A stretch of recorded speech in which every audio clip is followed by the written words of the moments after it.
No es fácil contar esta historia, pero siento que necesita ser escuchada. Ana acababa de cumplir 32 años, y a pesar de su corta edad, ya llevaba en la mirada las marcas de quien ha visto muchas cosas difíciles en los pasillos de hospitales públicos.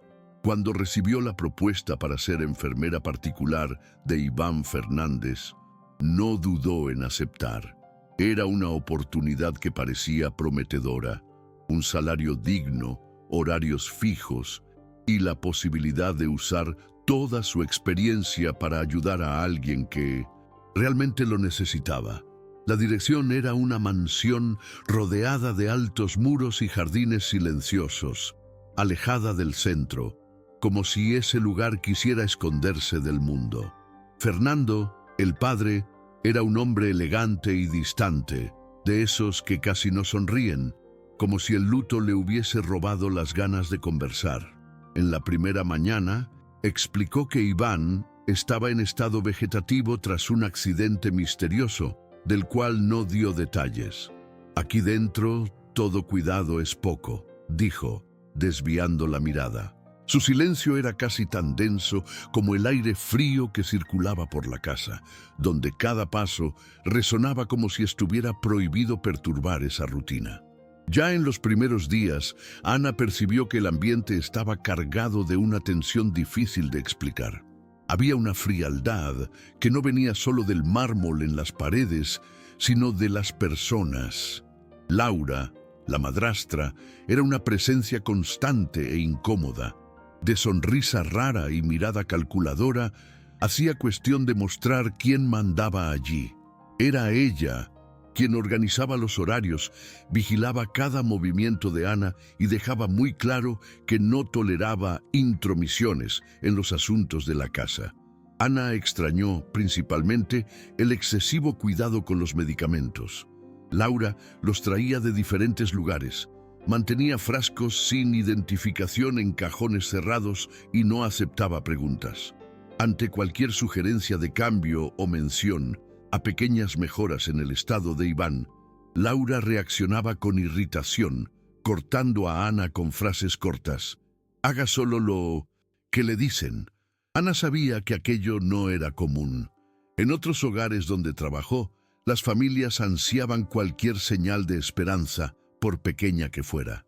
Allí, sin embargo, parecía que esperaban exactamente lo contrario. Aún así, Ana decidió observarlo todo con cuidado, registrando mentalmente cada detalle y confiando solo en su instinto. Con el paso de los días, Ana percibió que Iván, incluso con el diagnóstico de estado vegetativo, demostraba señales que no concordaban con lo que decían sobre él. En los momentos en que quedaban solos, notaba pequeños movimientos en los párpados, leves contracciones en los dedos y principalmente una mirada intensa, como si pidiera auxilio en silencio. Al principio pensó que era impresión suya o deseo de ver alguna mejoría, solo que con el tiempo, esas señales se repetían siempre que la puerta del cuarto se cerraba y se volvían aún más evidentes cuando la voz de Laura desaparecía a lo lejos. Ana empezó a conversar en voz baja con el niño, describiendo el día, contando pequeñas historias, y notó que en algunas de esas conversaciones Iván parecía reaccionar. Una lágrima, un movimiento casi imperceptible de los labios, un suspiro más fuerte. Todo eso fue afectándola, trayéndole una inquietud creciente, pues en todos sus años de enfermería nunca había sentido una conexión tan viva con alguien considerado clínicamente ausente. Aún ante estas percepciones, Ana sabía que no sería sencillo convencer a los demás de que algo estaba cambiando. Intentó discretamente comentar sobre las reacciones de Iván con Fernando, pero él parecía demasiado cansado, emocionalmente exhausto, aferrado al diagnóstico de los médicos y al guión de sufrimiento que la casa seguía al pie de la letra. Laura no ocultaba su incomodidad. «No invente historias. Iván no siente nada, no entiende nada, acéptelo». Y fue volviéndose cada vez más controladora, empeñándose en administrar todos los medicamentos sin permitir que Ana siquiera leyera las etiquetas. En algunas noches, Ana escuchaba discusiones bajas viniendo del despacho, voces apagadas y nombres que no conocía como Catalina. Poco a poco fue quedando claro que la tensión allí no era solo por el estado de Iván. Existía algo mayor, una disputa silenciosa, una rutina extrañamente cómoda con el dolor. Y Ana, aunque no quisiera, se estaba convirtiendo en una amenaza a ese sistema.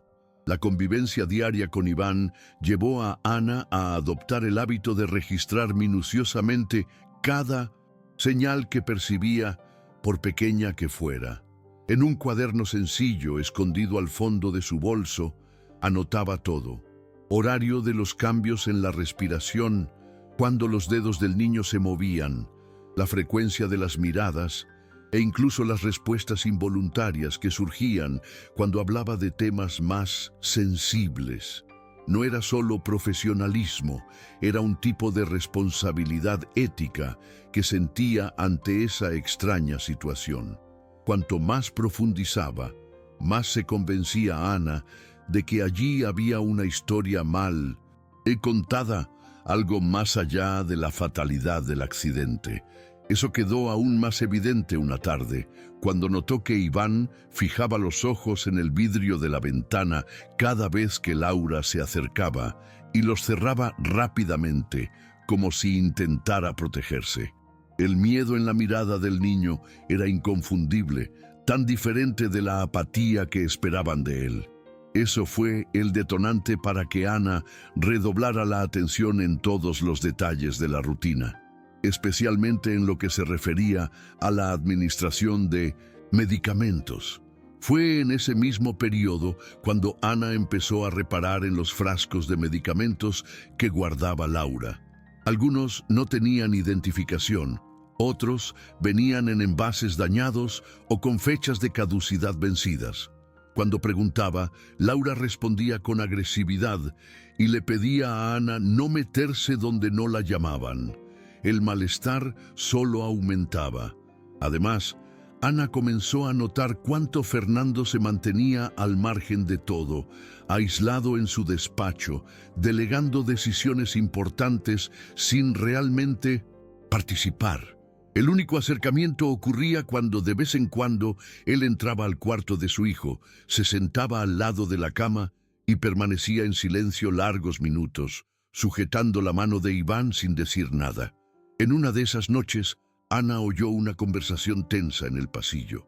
Laura discutía con una mujer desconocida, voz baja y amenazante.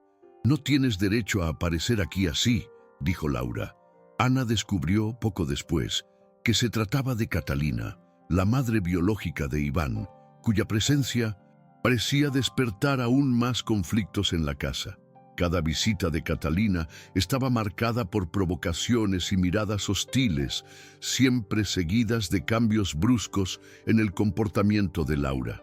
La atmósfera, ya pesada, parecía volverse insoportable, como si todos escondieran algún secreto del cual Ana aún no formaba parte, pero que en el fondo ella sabía que pronto descubriría. Con el tiempo, Ana se dio cuenta de que los días en que Laura o Catalina estaban más presentes también eran los peores para Iván. Empezó a observar patrones. Cada vez que Laura administraba los medicamentos sola o que Catalina aparecía con algún paquete misterioso, el niño presentaba síntomas extraños: latidos cardíacos irregulares, sudor frío, incluso pequeñas convulsiones que después eran tratadas como episodios normales por la familia.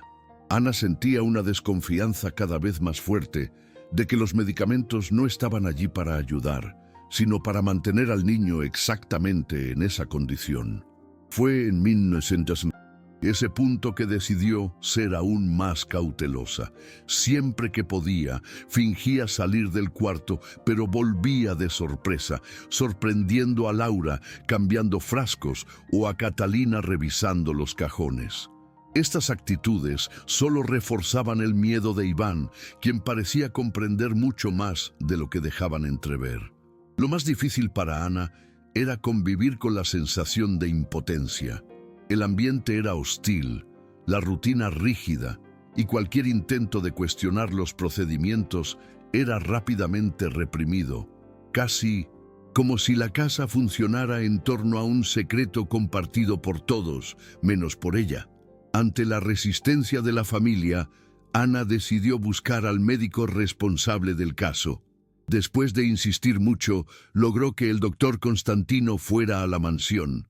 La expectativa era grande, esperaba encontrar a alguien sensato con quien pudiera compartir sus sospechas, pero su presencia solo trajo más dudas.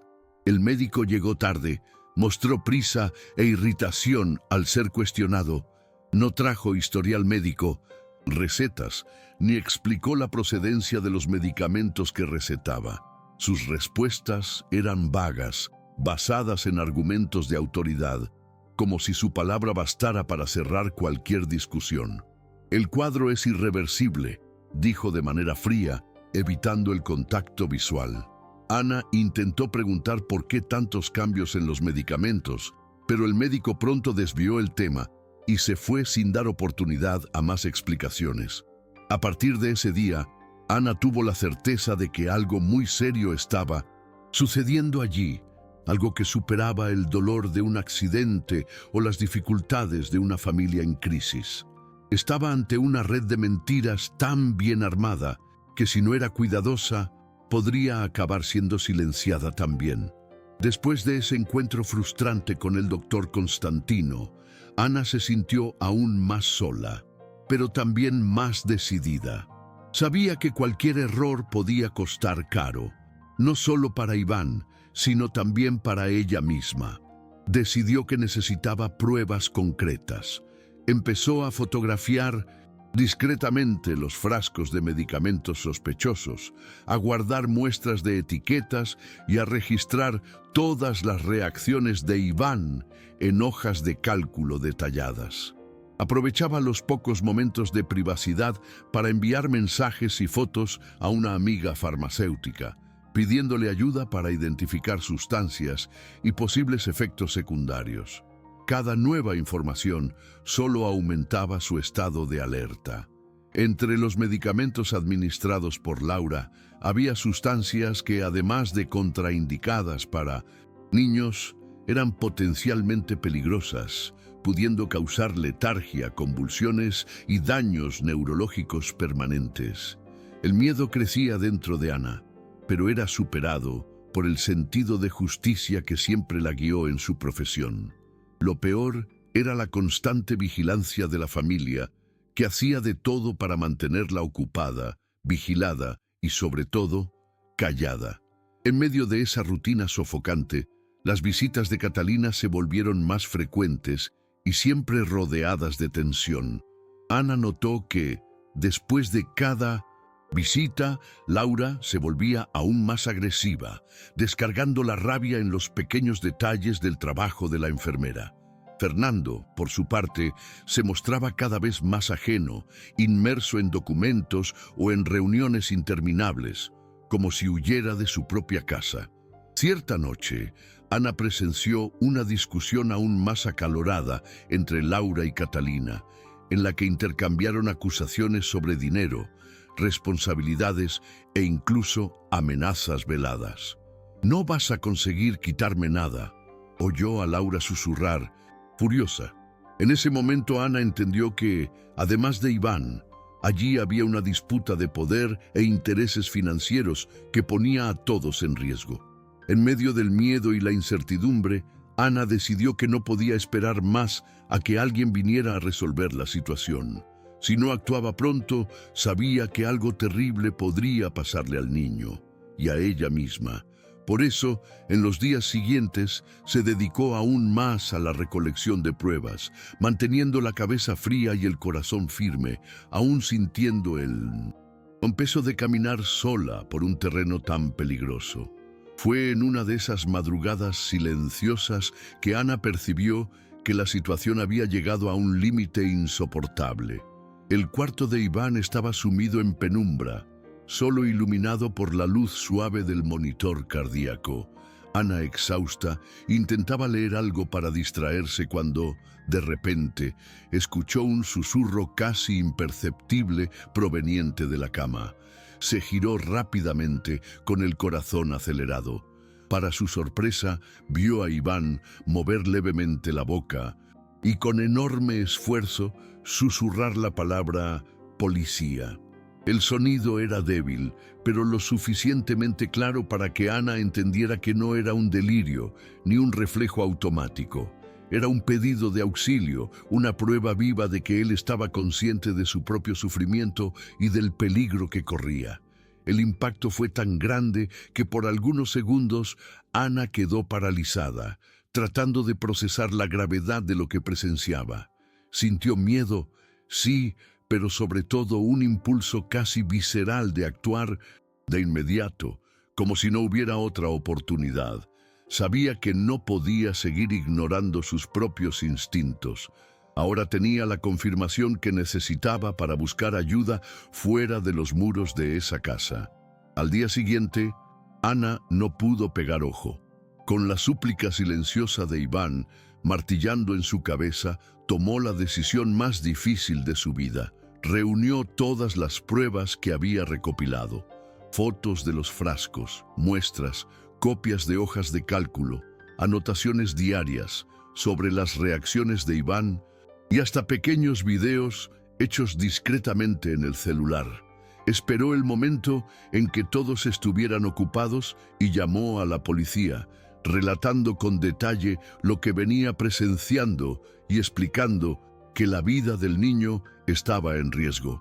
El nerviosismo era tal que sus manos temblaban al entregar todo al policía, que atendió el caso, pero al mismo tiempo sintió un enorme alivio, como si, finalmente, alguien viera lo que ella venía gritando en silencio hacía semanas. Al volver al trabajo esa noche, el ambiente en la mansión parecía aún más pesado, como si los pasillos sintieran que algo importante estaba a punto de suceder. Aún así, Ana se sintió más fuerte. Ya no eran solo ella e Iván contra ese sistema de silencio. Finalmente, había dado un paso que cambiaría para siempre la historia de esa familia. La llegada de la policía a la mansión fue rápida y discreta, pero provocó un verdadero terremoto interno. Ana nunca olvidará la expresión de sorpresa y rabia de Laura al ver a los policías en la puerta, exigiendo explicaciones y acceso inmediato al cuarto de Iván. Fernando parecía perdido, caminando de un lado a otro, tratando de entender lo que sucedía, mientras Catalina apareció de la nada, tratando de disimular el nerviosismo detrás de una postura fría. Los policías fueron directos, recogieron los frascos de medicamentos, registraron los cuartos y pidieron que todos permanecieran en la sala principal mientras comenzaban los interrogatorios.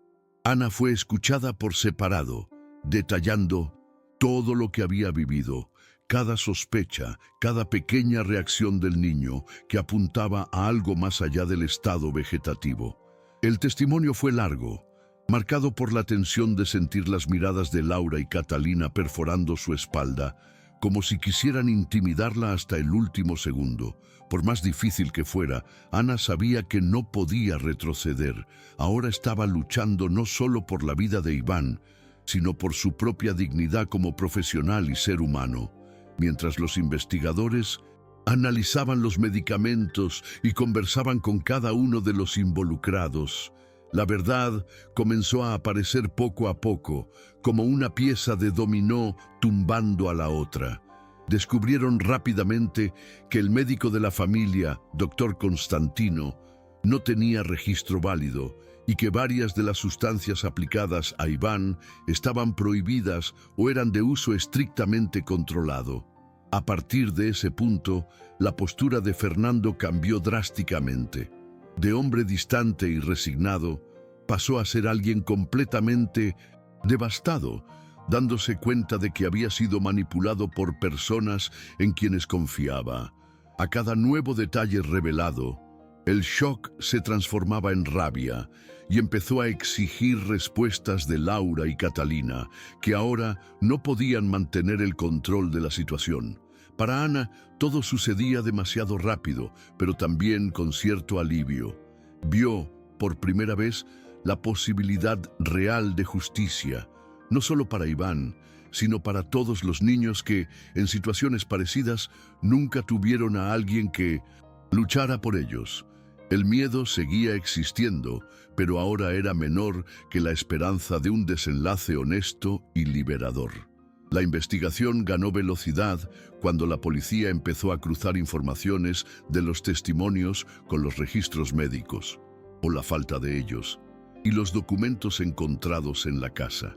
Fue un periodo caótico, en el que todos los habitantes de la mansión parecían rehenes del miedo y la incertidumbre. Laura intentó, de todas las formas, mantener la fachada de mujer, controlada y correcta, pero no resistió al cúmulo de pruebas. El laboratorio forense confirmó que los frascos escondidos contenían sustancias peligrosas, algunas sin ninguna indicación para uso infantil y otras ni siquiera registradas en el país. Las huellas dactilares de Laura y Catalina estaban en varios de esos recipientes, probando su implicación directa en la manipulación de los medicamentos. Se descubrió, además, que Catalina visitaba la casa en horarios acordados con Laura, siempre a espaldas de Fernando, y que ambas intercambiaban mensajes codificados sobre el estado del niño, dejando claro que había una intención deliberada de impedir la recuperación de Iván. La policía identificó pronto el nexo entre ellas. El plan para mantener al niño enfermo estaba ligado a una póliza de seguro millonaria, cuya indemnización total solo sería pagada si Iván fallecía en condiciones específicas. Eso explicaba el empeño en impedir cualquier mejora o examen más detallado. Mientras avanzaba la investigación, la postura de Ana se convirtió en pieza clave para el esclarecimiento de los hechos. Su meticulosidad al registrar los síntomas de Iván, guardar muestras y anotar conversaciones, hizo toda la diferencia. Los propios policías resaltaron que, sin ese cuidado, sería casi imposible probar la intención criminal de las implicadas, ya que Laura y Catalina eran experimentadas en manipular personas y situaciones. Fernando, al enterarse de todo, entró en shock. Se sintió traicionado, usado y profundamente avergonzado por haber dejado a su hijo en situación tan vulnerable. Aunque intentó ayudar, se dio cuenta de que su ausencia emocional abrió camino para que otros actuaran por intereses propios, algo que cargaría como culpa durante mucho tiempo. En ese escenario de revelaciones, Ana mantuvo el enfoque.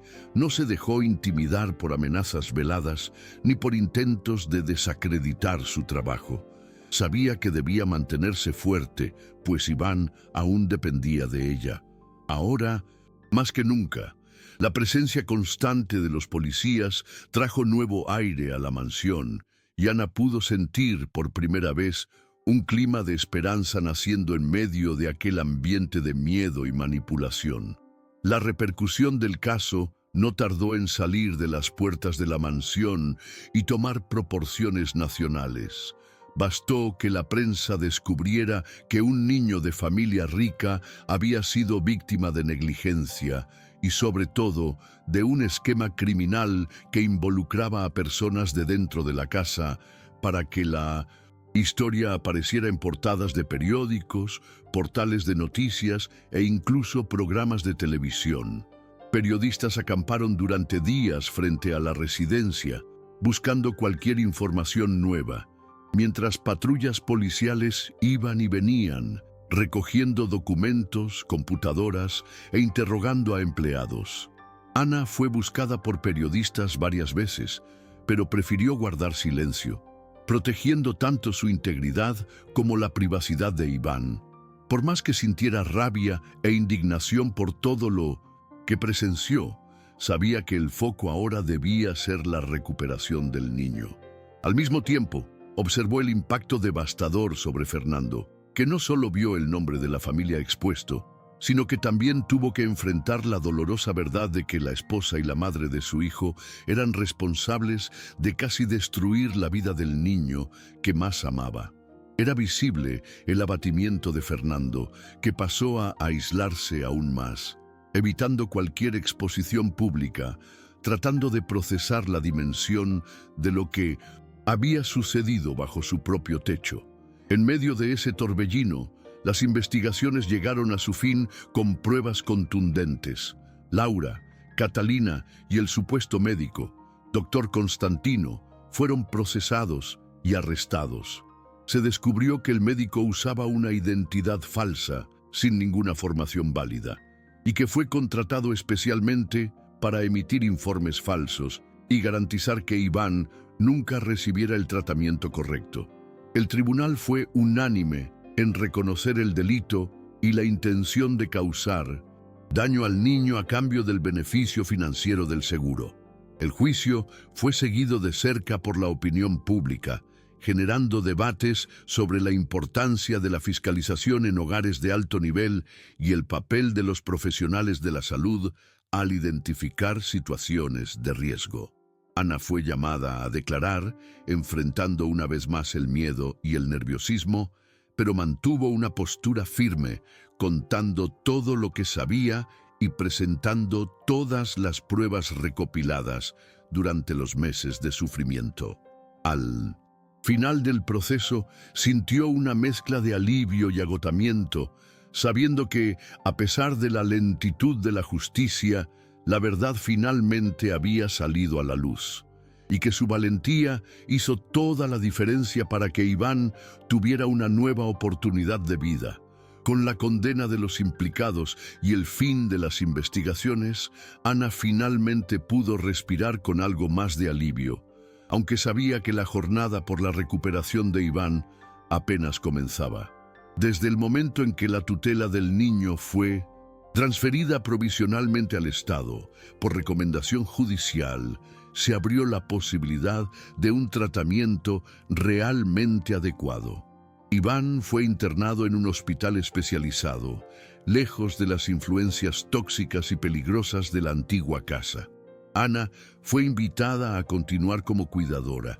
Tal era la confianza que médicos, trabajadores sociales e incluso los representantes legales pasaron a depositar en ella. En ese ambiente más seguro, el progreso del niño se hizo visible semana tras semana. El equipo multidisciplinario pronto percibió que Iván no solo tenía plena conciencia, sino que reaccionaba cada vez mejor a los estímulos, sobre todo a la presencia de Ana, que nunca dejó de hablar con él, de contarle pequeñas historias o de sostener su mano en los momentos difíciles.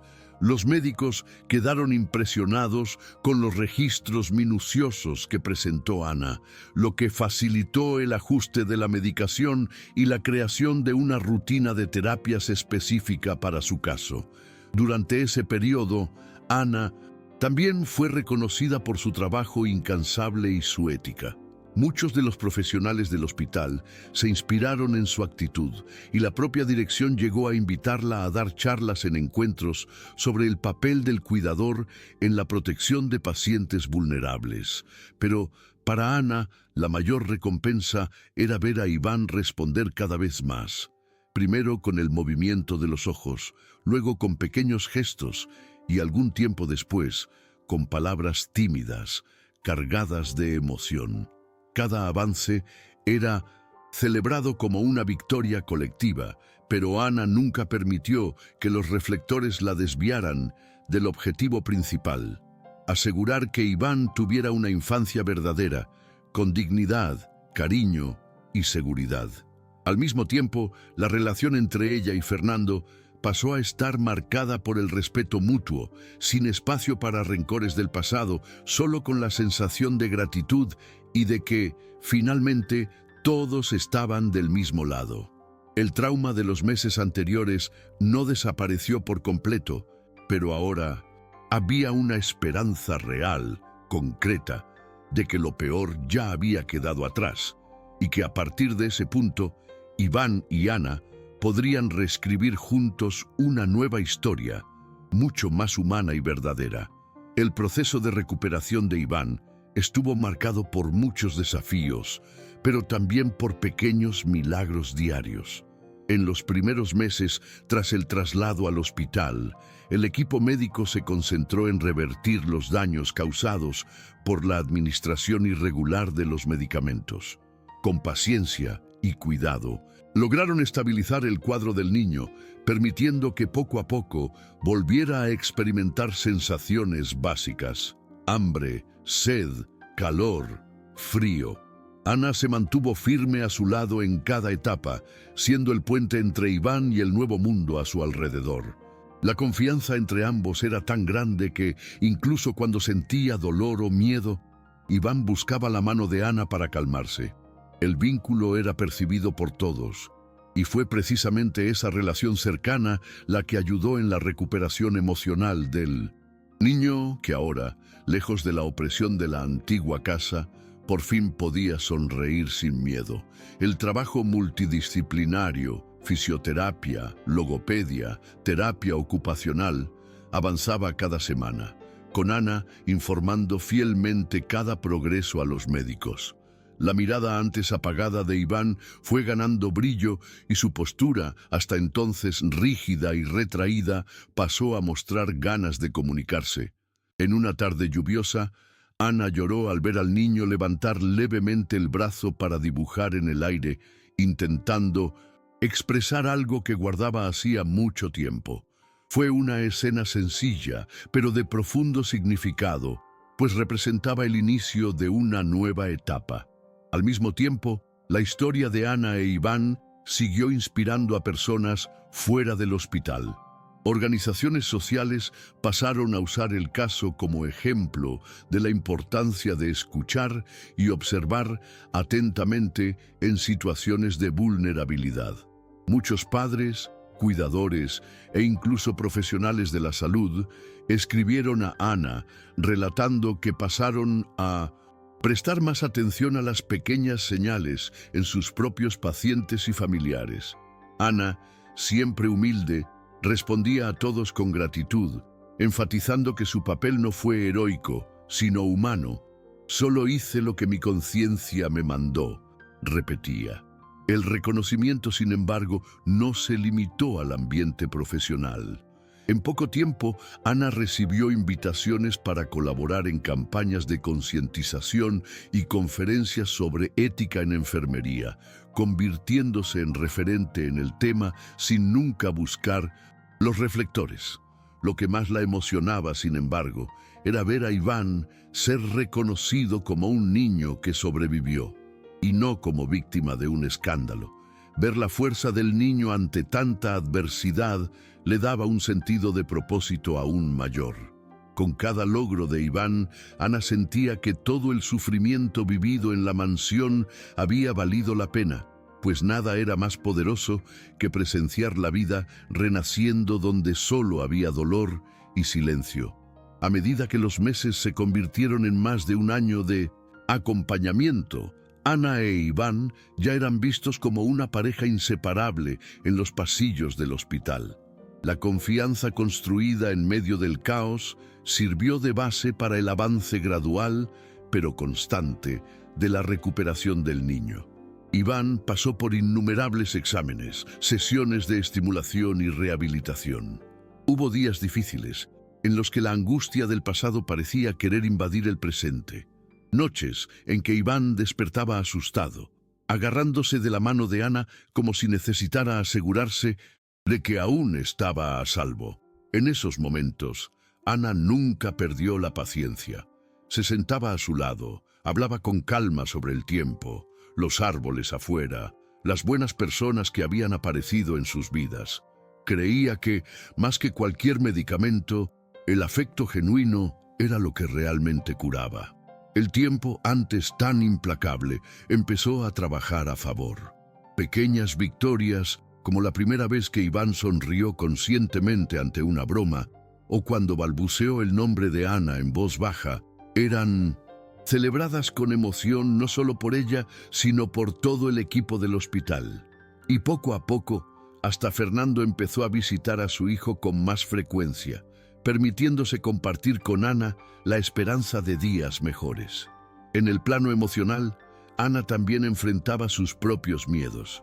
Por más que intentara mostrarse fuerte, no fueron pocas las noches en que lloró sola en el cuarto del hospital, agotada por el peso de la responsabilidad y el impacto que todo eso tuvo en su vida. Sabía que no saldría de esa experiencia siendo la misma persona que entró. Muchos amigos, colegas e incluso familiares le aconsejaron buscar otra casa, otro trabajo, algo más tranquilo. Pero Ana no podía abandonar a Iván, pues sentía que aún había mucho por hacer, no solo en el campo físico, sino también en la reconstrucción de la confianza de ese niño en el mundo adulto. Esa dedicación incondicional generó admiración y respeto, pero también aisló a Ana en algunos momentos, volviendo su vida muy centrada en el hospital. Aún así, no se arrepentía de ninguna decisión tomada. Cada avance de Iván, cada mirada de reconocimiento, valía más que cualquier oferta de empleo o estabilidad financiera. Ana se aferró a la idea de que, incluso ante la mayor de las injusticias, alguien debe elegir hacer lo correcto, y por suerte o destino, ese papel le tocó a ella en la historia de Iván. Era una elección solitaria, pero también la más verdadera que jamás hizo. Con el tiempo, la situación legal de Iván se fue resolviendo, y la justicia determinó que Fernando reasumiera la tutela de su hijo, ahora bajo el seguimiento frecuente del Ministerio Público y de profesionales independientes. El proceso no fue fácil, pues Fernando tuvo que probar no solo que desconocía el esquema criminal, sino también que estaba dispuesto a ser un padre presente, reconstruyendo el vínculo afectivo casi perdido tras tantos meses de distanciamiento. Con el apoyo de psicólogos y orientadores familiares, empezó a frecuentar el hospital diariamente, inicialmente de forma tímida, luego con más confianza, participando en las sesiones de terapia y aprendiendo con Ana cómo lidiar con las necesidades de su hijo. Para Iván, el acercamiento del padre fue un hito importante, trayendo un sentimiento de pertenencia y seguridad que había perdido. Aún con dificultades de comunicación, Iván empezó a expresar alegría con la presencia de Fernando, algo que Ana percibía en las miradas y pequeños gestos. Esa reconstrucción del lazo familiar fue vista como parte fundamental del proceso de curación, tanto física como emocional. Con el regreso a casa autorizado por los médicos, ahora una casa nueva, elegida precisamente para alejar cualquier sombra del pasado, Ana continuó al lado de Iván, acompañando cada etapa de esa delicada transición. La casa era más pequeña, acogedora, sin lujos, pero llena de ventanas y luz natural, muy diferente de la fría mansión donde todo empezó. El ambiente era otro. Había fotos de momentos felices en las paredes, juguetes esparcidos por el suelo y sobre todo una rutina pensada para promover el bienestar de Iván. Ana organizó los horarios de medicación, fisioterapia y escuela, ayudando a la familia a adaptarse al nuevo ritmo. Fernando, más presente, aprendió poco a poco a cuidar de su hijo sin miedo, compartiendo las responsabilidades con Ana y celebrando cada logro del niño. Fueron meses de reaprendizaje, con desafíos y recaídas, pero también con muchos avances. La sensación de reinicio era real y por primera vez Ana sintió que su trabajo allí iba más allá del cuidar. Era parte de una verdadera reconstrucción de vidas que por poco no fueron destruidas para siempre. Con el paso de los meses, Iván logró progresos que nadie imaginaba posibles cuando Ana llegó por primera vez a la mansión de los Fernández. Poco a poco, dejó de ser solo el niño enfermo para convertirse en un chico curioso, afectuoso y lleno de ganas de vivir. Aún enfrentaba limitaciones físicas, pero ya podía comunicarse mejor, Participaba en actividades escolares adaptadas e incluso hizo algunos amigos en el nuevo barrio. Ana acompañaba cada etapa, ayudando en la rutina e incentivando a Fernando a involucrarse en todo, desde los ejercicios de fisioterapia hasta los paseos en el parque.